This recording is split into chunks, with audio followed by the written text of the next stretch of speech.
Want your Galaxy S25 Ultra to light up and show always on display automatically when you start charging? You can do this with a charging routine in mode and routine. To do so, go to Setting, swipe down from the top right corner of the screen to open up the Quick Settings panel, and then tap Setting icon. Scroll down the screen, tap Mode and Routine. Now tap Discover. Scroll down the screen. Under Battery section, tap Charging.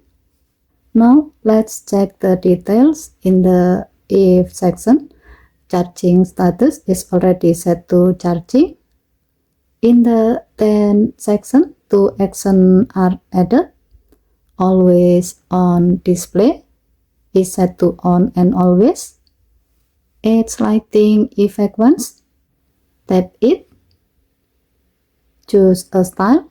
As the example, let's pick glitter. Then tap done. Scroll down the screen. In the When Routine End section, always on display is set to return to its previous status by default. At the bottom, you will see 3 icons: Edit to add or remove action, Share, and Save to keep this routine in your list. By saving this routine, now whenever you plug in your charger, your phone lights up with glitter edge lighting and so always on display automatically. Okay, thank you for watching. Please help to like and subscribe. Have a nice day.